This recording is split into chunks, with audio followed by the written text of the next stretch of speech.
같이 기도함으로 새벽기도 시작하겠습니다. 하나님 아버지 감사합니다.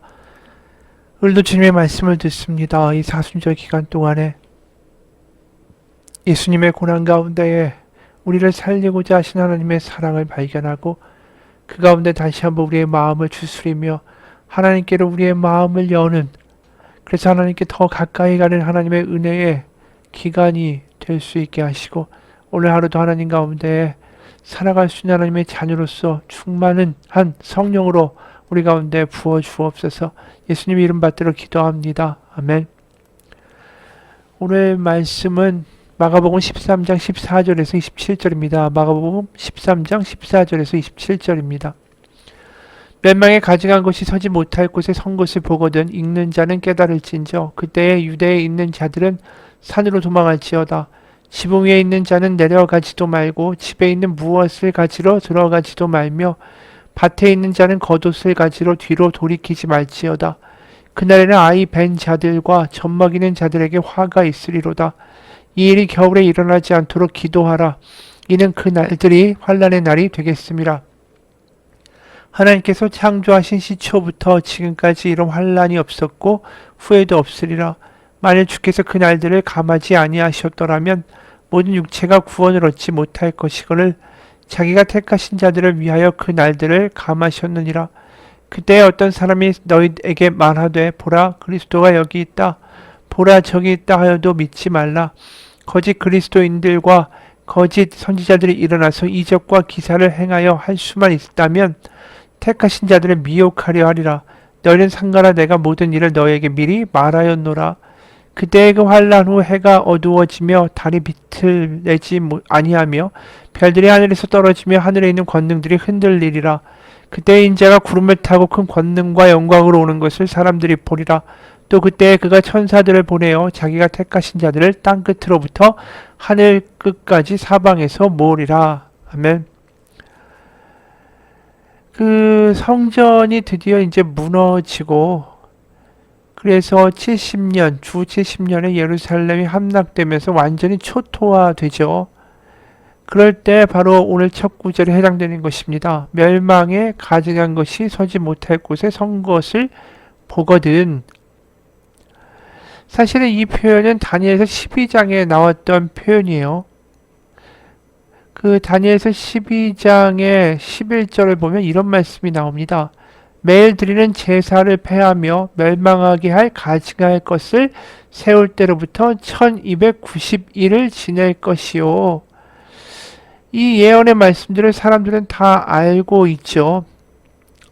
그래서 여기 12장 11절에 보면 그 매일 드리는 제사를 폐하고 멸망한 가증할 것이 세워진다라는 표현이 사실은 로마 군대가 완전히 예루살렘을 초토화시키고 성전을 무너뜨리기 전에 일어났어요. 그 일은 뭐냐 하면 그러니까 이 로마가 예루살렘 성전을 짓밟을 때에 멸망한 가증한 것이 서지 못할 곳에 선 것이 아니라 그 이전에 이미 징조가 있었다라는 거죠.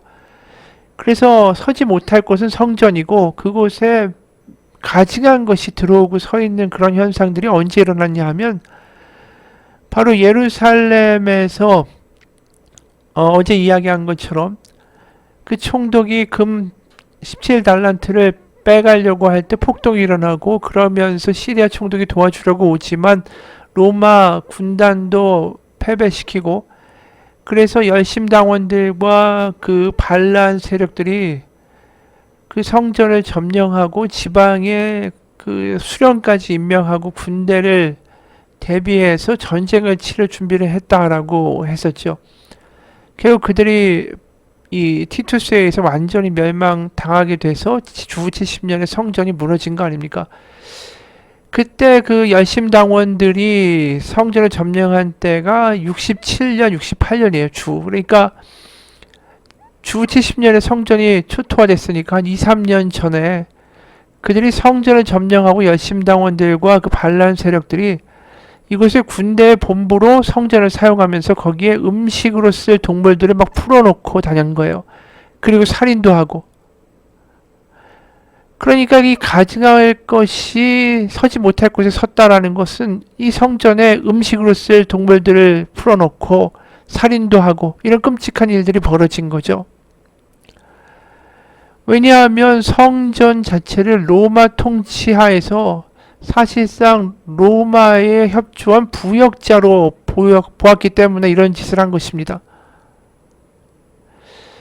그래서 이러한 일들이 있을 때에 이게 유대 왕국을 다시 세우고 로마를 물리치는 승리의 시대가 아니라 사실 이 일이 벌어졌을 때 앞으로 일어날 일을 보고 그 성에서 대피하고 도망가라는 거죠. 왜냐하면 3년, 2년 후에 있으면 완전히 예루살렘 성전은 초토화될 것이기 때문에 그래서 그때 유대에 있는 자들은 산으로 도망가고 미리 도망가라는 거죠. 지붕에 있는 자들은 내려가지도 말고 급히 또 도망가야 되고 밭에 있는 자들도 겉옷을 가지러 뒤로 돌이키지 말고 그래서 그날 드디어 이제 그 멸망의 때가 오게 되면 성전이 무너질 때 아기 벤 자들과 젖먹이 된 자들이 화가 있을 것이다. 어제 이야기한 대로 그 엄마가 아이를 구워 먹는 일까지 벌어진다라는 거죠. 그래서 이 일이 겨울에 일어나지 않도록 기도하라. 이는 이 날들이 환난의 날이 되겠습니다. 하나님께서 창조하신 시초부터 지금까지 이런 환난이 없었고 후에도 없으리라. 그 어제 이야기한 것처럼 정말 끔찍한 살육이 예루살렘과 성전에서 일어난 거죠. 그래서 실제로 기록을 보면 예수님의 말씀대로 이 기독교를 믿던 이 기독교 유대인들이 열심당들이 드디어 성전을 점령하고 가증할 짓들을 벌이는 것을 보면서 예루살렘에서 펠라라는 도시로 이 전쟁이 일어났을 때 유대 그 열심당들과 반란 세력들이 의기양양할 때에 그 펠라라는 도시로 이주하고 도망하고 탈출했다라는 역사적인 실제적인 기록이 있어요. 그래서 20절에 만일 주께서 그날들을 감하지 아니하셨더라면 모든 육체가 구원을 얻지 못할 것이거늘 자기가 택하신 자들 성도들이죠. 기독교인들, 기독교 유대인들을 위하여 그날을 감하셨느니라. 실제로 기독교인들이 탈출을 했죠. 그러면서 예수님이 이런 이야기를 또 하시는 거예요. 그런 일들이 터질 때에 이것이 세상의 끝이라고 믿어서는 안 된다라는 거죠. 실제로 이제 이 성전이 완전히 멸망당하고 나서 성전의 멸망을 보면서 이제 끝이다. 그렇게 이야기하는 가짜 선지자들 또 가짜 메시아들이 등장할 것이다 라는 거죠. 21절에 그때 어떤 사람이 너에게 말하되 보라 그리스도가 여기 있다 보라 저기 있다 하여도 믿지 말라. 그러면서 22절에 거짓 그리스도들과 거짓 선지자들이 일어나서 이적과 기사를 행하여 할 수만 있으면 택하신 자들을 미혹하려 하리라. 너희는 상관하 내가 모든 일을 너에게 미리 말하였노라. 이 불확실성의 시대가 돼버리는 거죠. 성전이 무너져 버리니까. 성전에 하나님이 계시다라는 것을 믿고 그걸 의지하면서 우리가 율법만 잘 지키면 다시 우리에게는 메시아가 와서 다윗 왕국의 영광을 회복하리라는 확신을 가지고 살았는데 그게 다 무너져 버리니까 이제 어떻게 자신의 인생을 미래를 그리고 계획하고 꿈꿀 수 있는지가 막연해져 버린 거예요. 한마디로 불안한 시대가 된 거고 불확실성의 시대가 된 거죠. 그런 상황 가운데 내가 답을 한다. 이 위기 가운데 어떻게 될지를 내가 너희들에게 보여주겠다. 그러면서 예언도 하고 이적과 기사를 보여주는 일들이 그런 사람들이 등장하게 될 것이다 라는 거죠. 그들이 믿는 자들을 흔들 테니까 조심하라. 내가 미리 말하였다. 이게 예수님의 말씀 아니에요? 어제 이야기한 것에도 일부 이야기가 있지만 불확실성의 시대, 불안의 시대가 되면 항상 등장하는 것들이 이단이에요. 그리고 사람들은 확실한 답을 주는 사람들을 추종하게 됩니다. 맹종하게 되죠. 이렇게 될 거야. 과거에 이런 역사와 이런 어떤 스토리로 움직였으니까 이제 앞으로 이렇게 될 거고 넌 이렇게 해야 되고 이런 뭔가 확실하고 분명한 답을 주는 사람을 맹신하게 돼 있어요. 그러니까 우리가 세상이 혼란스러울수록 이단이 더 판치고 예언을 하는 사람들, 무슨 은사를 받았다고 하는 사람들이 더 설칠 수밖에 없는 거죠. 왜냐하면 뭔가 그 사람들의 이야기를 듣게 되면 불안한 것이 가시는 것 같으니까. 그러니까 뭐 지금도 세상이 어려워지니까 신천지 같은 거 뭐 이런 것들이 더 이 기승을 부리는 거 아니겠어요? 그러니까 확실하다는 어떤 답을 가지고 믿는 사람들을 자꾸만 유혹하는 일들이 벌어진다라는 거죠. 지금도 그런 일 벌어지잖아요. 교회 와서 신천지들이 자꾸만 꾀임을 하고 속이고 자신들이 답을 알고 있다. 이 세상의 종말과 계획들을 다 알고 있다. 이런 식으로 이야기한다라는 거죠. 그래서 그 당시에도 믿는 자를 그들이 노린다라고 그랬어요. 그러면서 그런 말은 믿지 말라. 그들이 이야기하는 거, 그들이 그려주는 그림, 그들이 말하는 미래의 이야기들, 이거 다 거짓이라는 거죠. 그러면서 진짜 종말은 이렇게 나타날 것이다 라면서 예수님이 얘기해 주시는 게 24절이에요. 그때 그 환란 후 해가 어두워지며 달이 빛을 내지 아니하며 별들이 하늘에서 떨어지며 하늘에 있는 권능들이 흔들리리라. 그때 인자가 구름을 타고 큰 권능과 영광으로 오는 것을 사람들이 보리라. 또 그때 그가 천사들을 보내어 자기가 택하신 자들을 땅끝으로부터 하늘끝까지 사방에서 모으리라. 이게 우리가 보는 계시록에 나와 있는 말씀이죠. 그러니까 성전이 무너졌다고 해서 그 다음부터 얼마나 긴 세월 동안 그 역사가 이어집니까? 성전이 무너진 게 주 70년이고 지금 거의 2000년이 넘었으니까. 그러니까 그 당시에 가짜 선지자들이 이렇게 멸망할 거고 이렇게 될 거고 이런 이야기들이 다 거짓이고 허황된 이야기죠. 정말로 하나님이 오시고 예수님이 다시 그 종말에 재림을 하실 때는 계시록에 나와 있는 것처럼 별들이 하늘에서 떨어지고 하늘에 있는 권능들이 흔들거리고 해가 어두워지고 달이 빛을 내지 아니하고 인자가 구름을 타고 오는 것을 사람들이 보게 될 것이다. 그게 진짜 종말이고 예수님의 재림이다. 그러면서 다시 한번 그 제자들과 또 나중에 예수님을 믿게 되는 제자들, 우리들에게 대하여 미리 경고해 주시는 거예요. 그러니까 오늘의 말씀이 비단 제자들에게만 해당되는 말씀이 아니라 우리에게도 해당되는 말씀이라는 거죠.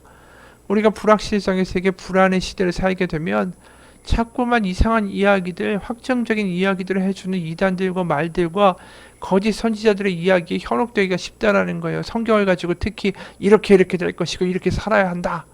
이런 이야기들이 우리들에게 혹하게 들리는 때가 지금도 여전히 있다라는 거죠. 그래서 예수님이 오늘 그 말씀하시는 거예요. 내가 이런 일이 있을 것 같아서 너희들에게 다 미리 말한다 라고 말씀하시는 거죠. 여러분, 그렇기 때문에 어제도 이야기한 것처럼 믿음이라는 게 신비한 어떤 체험이나 환상이나 어떤 사람들이 분명하게 말하는 예언에 의존하는 게 믿음이 아니에요. 우리가 점치기 위해서 예수님 믿는 게 아니잖아요. 확실성, 내 삶에서의 어떤 미래에 대한 확실성, 어떤 계획, 어떤 예언, 어떻게 이루어질까에 대한 어떤 답, 이걸 믿기 위해서 예수님을 믿는 게 아니죠. 이것은 점치기 위해서 믿는 것과 똑같은 어떤 우리의 심리 아닙니까? 우리가 예수님을 믿는 것은 십자가와 부활 때문이죠. 예수님이 우리를 위하여 십자가에 못 박혀 죽으셨고 부활하셨고 그분이 다시 재림하신다. 이게 우리가 믿는 믿음의 본질인 것입니다. 그리고 지금도 우리와 함께 하신다. 세상 끝날까지 너희와 함께 있으리라. 바로 성령을 통해서 우리와 함께 하시는 주님을 믿는 것. 그게 믿음의 본질이죠. 불안할수록 자꾸만 어떤 사람들의 이야기에 확실한 답을 주는 것 같은 이야기에 우리를 던지는 것이 아니라 불안하면 불안할수록 뭘 해야 된다고요? 십자가를 바라보고 거기서 지금도 나를 향하여 두 팔 벌리고 기다리시는 주님을 바라보며 그 가운데 우리에게 역사하시는 하나님의 성령의 그 뜨거운 우리와 함께 하시는 하나님을 경험케 해주시는 역사로 말미암아 우리는 이 불확실성의 시대를 이겨나가는 것이죠. 송병주 목사님이란 분이 마태복음 20장 포도원의 비유를 보면 거기에 오후 5시가 돼서야 포도원 주인이 불러서 이제 포도원에 갔지만 똑같은 한 데나리온의 품삯을 받게 되는 그 비유가 나오죠. 그 목사님이 그 비유를 두고 이런 말을 합니다. 나는 개인적으로 우리 인생에 비가 쏟아지며 하나님이 우산을 준비해 주셔야만 한다라고 생각했다. 아니면 내가 비를 맞지 않도록 날씨를 조절해 주시던가. 하지만 내가 만난 하나님은 항상 우산이 없으셨다. 날씨도 조절해 주지 않으셨다. 그분이 하신 일은 그저 같이 비를 맞아주시는 것이었다. 사람들이 고통받고 죽어가는 현장들을 볼 때마다, 그리고 이해가 안 가고 불안정하고 불안한 세상의 모습들을 볼 때마다 나 하나님 뭔가를 하시고 보여주셔야만 합니다라고 생각했다. 하지만 하나님은 어디에선가 누군가에게 어떤 일이 생기면 지구를 지키고 사람들을 구하는 만화 속의 슈퍼 영웅들처럼 짠하고 나타나지 않으셨다. 그저 고통받는 이들과 더불어 피 흘리고 계셨고 우리를 부둥켜 안고 같이 울고 계셨다. 무능하게 보이기도 하고 때로는 비겁해 보이기도 하고 때로는 답도 주지 않는 답답한 때로는 아버지의 모습이었다. 생각해보면 오후 5시란 시간까지 혼자 있어야 한다는 것은 내 잘못이기도 했고 환경 때문이기도 했다. 또 제 시간에 오지 않으신 하나님 때문이기도 했다. 그 시간은 고통스럽고 춥고 배고프고 두려운 시간들이었다. 그리고 하나님께 섭섭하기도 하고 왜 답하지 않느냐고 그렇게 한풀이하며 외치던 시간이기도 했다. 그럴 때마다 하나님은 태풍이 부는 것 같은 내 마음에 우산을 들고 오지 않으셨다. 그저같이 비를 맞으러 오셨다. 난 때리면 맞고 찌르면 찔리고 못 박히면 달리셨던 예수님이 그렇게 싫었다. 그런데 이제는 우산 없으신 하나님, 십자가에 죽으신 무능해 보이시는 예수님이 그렇게 좋을 수가 없다. 세상을 사는 동안 하나님의 능력에는 문제가 없는데 하나님의 시간 관리에는 문제가 많다라고 투덜거린 적이 있다. 하지만 묵상을 하다 보니까 하나님이 오후 5시에 오신 것은 시간 관리를 잘못해서가 아니라 또 우리를 그냥 불안 가운데 내던져놓고 나 몰라라 하신 것이 아니라 올해 시간 관리를 너무 잘하셨기 때문이라는 걸 깨닫게 됐다. 하나님은 내가 잘 나가는 때가 아니라 아무도 찾지 않을 때 나와 함께 해주셨다. 그리고 그 순간에 알았다. 하나님은 오후 5시에만 함께하고 계신 게 아니라 이미 우리와 늘 함께하고 계셨다라는 걸. 잘 나갈 때는 우리와 함께 하시는 하나님이 내 삶에서 전혀 보이지 않고 뒷전이었다. 하나님이 함께 계신 것을 내가 전혀 알지 못했을 뿐이다. 하나님은 오후 5시에 갑자기 나타나신 게 아니라 모두가 다 떠나고 이제 아무도 함께하지 않는 오후 5시가 돼서야 비로소 내가 늘 함께하신 하나님을 발견한 것이다. 내 인생 가장 힘들던 순간 왜 이제 오셨습니까 할 때 주님이 주신 마음이었다. 사랑하는 내 아들아, 난 한순간도 너를 떠난 적이 없었단다. 하지만 모두가 떠나고 난 뒤에야 너의 눈에 비로소 내가 보이는구나. 난 그동안 하나님 열심히 구박했었다. 왜 이제 오셨습니까? 왜 불안한데 그렇게 답도 안 주고 나 헷갈리게 하고 겁나게 합니까? 하지만 이제는 알게 됐다. 하나님은 내가 가장 별 볼 일 없고 버림받았을 때에도 내게 심지어 구박을 받으면서도 나와 함께 하셨다라는 것을, 그것이 사랑이었다. 오후 5시에 우산 없이 찾아오신 하나님과 비를 맞자 나와 함께 비를 맞고 서 계신 저 주님은 무능한 바보가 아니라 사랑에 빠진 바보이시다. 비오는 슬픈 오후 5시 예수님과 손잡고 춤을 추자. 감기에 걸려 열이 나도 좋다. 그런 열병 나는 걸리고 싶다. 이 목사님의 이야기가 참 우리 가운데 생각하게 하는 것들이 많죠. 우리는 불안이 빨리 끝났으면 좋겠습니다. 불안을 끝내주는 이야기라면 그것이 거짓 신의 이야기든 아니면 우상의 이야기든 거짓 선지자의 이야기든 아니면 이단의 이야기든 자꾸만 그곳에 끌려가는 우리의 모습을 발견하는 거죠. 그리고 심지어 불안할 때는 하나님께 따지기도 하죠. 하나님 왜 이러십니까? 그리고 한풀이하고 하나님 왜 그러냐고 이야기하죠. 그런데 이분이 깨달은 게 뭡니까? 그 불안한 가운데 하나님이 함께 계시다라는 걸 나중에 알은 거예요. 그리고 드디어 혼자가 됐을 때 그동안 어떻게 보면 함께 하신 하나님이 전혀 보이지 않다가 불안과 혼돈 속에서 드디어 하나님이 보이는 일들이 은혜 가운데 경험되기 시작한 거죠.